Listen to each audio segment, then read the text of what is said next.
विश्वामित्र जी चलते चलते चिंतन करते हैं, प्रभु ब्रह्मण्य देव मैं जान, तभी तो मोहिनित पिता तजऊ। जैसे आश्रम निकट आया, ताटक वन में अभी प्रवेश किए गुरुदेव भगवान की ताड़का देखते ही जोर से चिल्ला के दौड़ी।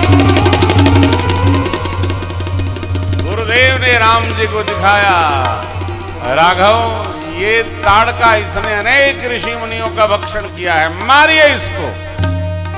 भगवान ने पहले तो गुरु आज्ञा पर विचार किया, लेकिन जब गुरु जी का भाव देखा तब प्रभु एक ही बाण प्राण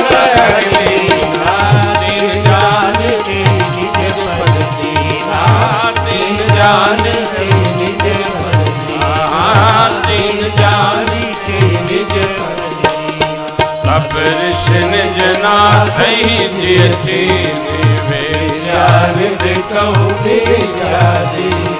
जाते लागन छुदा पिपासा तुरित बल तनु तेज आयुध सर्व समर्पिके प्रभु निज समया बंद मूल पर भोजन दीन भगति। एक बाण में भगवान ने ताड़का का अंत कर दिया, एक ही बाण प्राण हरि। उसको भगवान का दर्शन हो गया, भगवान ने उसको गति दिया। और यह प्रयोग देखकर बाबा विश्वामित्र जी हर्षित हो गए, गदगद हो गए। तब ऋषि निज नाथ ही, और जितनी विद्याएं तप करके अर्जित किए थे सब दे दिया। कहते हैं बला तिबला नामक विद्या दिया गुरु विश्वामित्र जी ने, जिससे न भूख लगे न प्यास। अब आश्रम बाद में ले जाएंगे, मार्ग में ही कमंडलू का जल लेकर संकल्पित कर दिए विश्वामित्र बाबा। आयुध सर्व समर्पिके प्रभु निज अब कंद मूल फल भोजन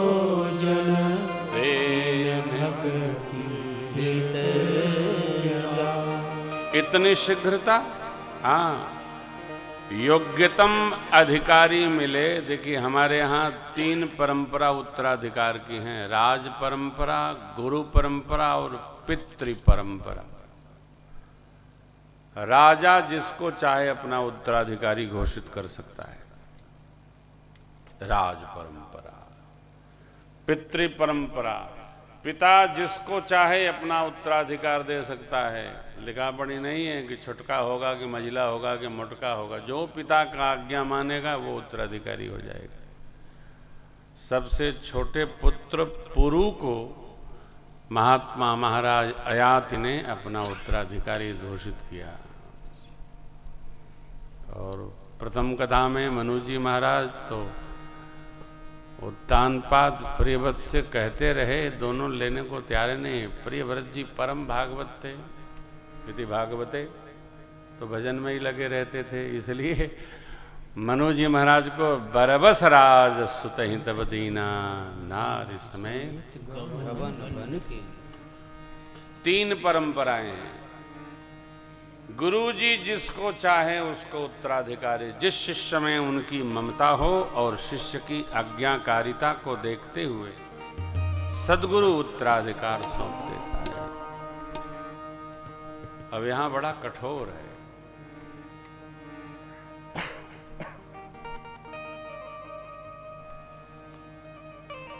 कठोर क्या है? विवेकी व्यक्ति को चाहिए कि उत्तराधिकारी उसको बनाए अपने उत्तर मने हमारे बाद, जिस पर उसको यह विश्वास हो कि हमारी तपश्चर्या का ठीक से संहार करके और इसके ऐश्वर्य को, धर्म मीमांसा को बढ़ाएंगे। राजा को भी ऐसा होना चाहिए। प्रजा प्राण के समान जिसको प्रिय हो उसको उत्तराधिकारी बनाए। शाश्वत सत्ता किसके पास है? अमुक के, उनको उत्तराधिकारी बनाए। गुरु परंपरा और पिता, पिता उस पुत्र को उत्तराधिकारी बनावे जिसको जान जाए कि ये योग्यतम है और ये हमारे तपश्चर्या का सर्वथा निर्वाह करे। अब आयुध पर थोड़ा चर्चा करते हैं। आयुध सर्व समर्पिके प्रभु निज आश्रम आन। पिछली कथा में मैंने सोचा था बताएंगे, लेकिन वो समय कम रहा, बता नहीं पाए। देखिए, महातेजस्वी श्री राम ने प्रसन्नचित्त होकर महामुनि विश्वामित्र जी के श्री चरणों में प्रणाम किया और आगे की यात्रा प्रारंभ की। तदनंतर गुरु विश्वामित्र जी ने कहा, हे राम, आपका कल्याण हो। आपकी योग्यता देखकर और शस्त्र विद्या में सुयोग्य शिष्य पात्र जानकर हम आपको निम्नलिखित अस्त्रों को ग्रहण करने की आज्ञा प्रदान करते हैं। देखिए, गुरु जी ने कौन कौन अस्त्र दिया। सत्यवान, सत्यकीर्ति, धृष्ट, रभस, प्रतिहारतर, प्रंगमुख, आवांगमुख, लक्ष्य, अलक्ष्य, दृढ़नाभ, सुनाभ, दशाक्ष, शतवक्त्र, दशशीर्ष, शतोदर, पद्मनाभ, सुनभ, दशाक्ष, दशतवक्त्र, दशशीर्ष, शतोदर, पद्मनाभ, महानाभ, दुंदुनाभ, स्वनाभ, ज्योतिष, शकुन, नैराश्य, विमल, दैत्यनाशक, यौंगधर, औ विनिद्र, शुचिबाहु, महाबाहु, निष्कलि, विरुच, सर्चमाली, धृतमाली, वृत्तिमान, रुचिर, पिज, सौमनस, विधुत, मकर, परवीर, रति, धन, धान्य, कामरूप, कामरुचि, मोह, आवरण, जिम्भक, सर्पनाथ, पंथान और वरुण, ये सभी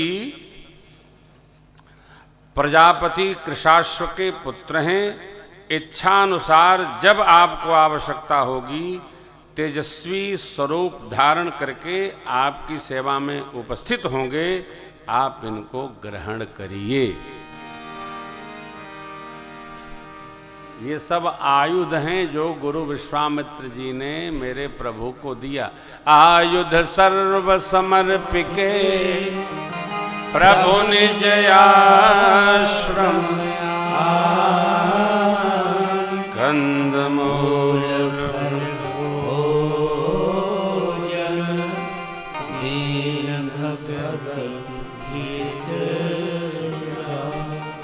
सारे आयुध तर्कस में नहीं रहते थे, वो मन में वास करते थे।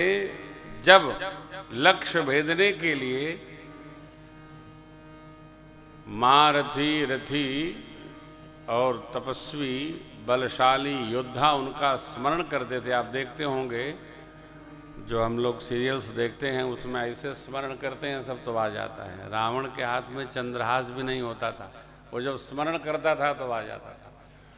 श्री हनुमान दादाजी हमारे, इनके भी हाथ में गदा सर्वकाल नहीं रहती, जब ये स्मरण करते हैं तभी उपस्थिति हो जाती है, नहीं तो फिर सेवा कैसे करेंगे, तो गदे संभालते रह जाएंगे। जब भाव जगत में आते सेवा के लिए तब उपस्थिति होती थी। तो कंद मूल फल भोजन दीन भगत हित। अब प्रातः हुआ तो गुरुदेव भगवान से आग्रह किया श्री राम प्रभु ने, हे देव, अब यज्ञ की रचना बने। गुरु विश्वामित्र जी ने कहा, राम जी, जिसके निमित्त यज्ञ कर रहे थे जब वही स्वयं उपस्थित हो गया तो यज्ञ फिर कर लेंगे। प्रभु ने कहा, गुरुदेव, आप अयोध्या जी से जिस निमित्त हमको लाए हैं वह कार्य तो संपादित हो जाए। बस प्रभु के आग्रह पर प्रातः कहा, मुनि सन रघुराई निर्भय यज्ञ करो तुम।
यज्ञ की धूम की सुगंध वातावरण में जैसे बिखरी फैली, मारीच सुबाहु सेना लेकर दौड़ पड़े। भगवान ने बिना फर लगाए बाण मारा, 100 योजन पार गिरा जाके मारी। सुबाहु की दृष्टि और उत्पात देख करके भगवान ने एक अग्नि बाण उठाया और मार दिया, उसको भस्म कर दिया, फुस हो गया। श्री लक्ष्मण जी महाराज ने निशाचरी सेना का संहार किया, यज्ञ संपन्न हुआ। बोलिए रामचंद्र भगवान की, सद्गुरुदेव भगवान की, यज्ञ नारायण भगवान की। देवता लोग भगवान की स्तुति करते हैं। मारी असुर द्विज निर्भयकारी, स्तुति करहि देव मुनि। मुनि लोग देवता लोग भगवान की पावन स्तुति करते हैं।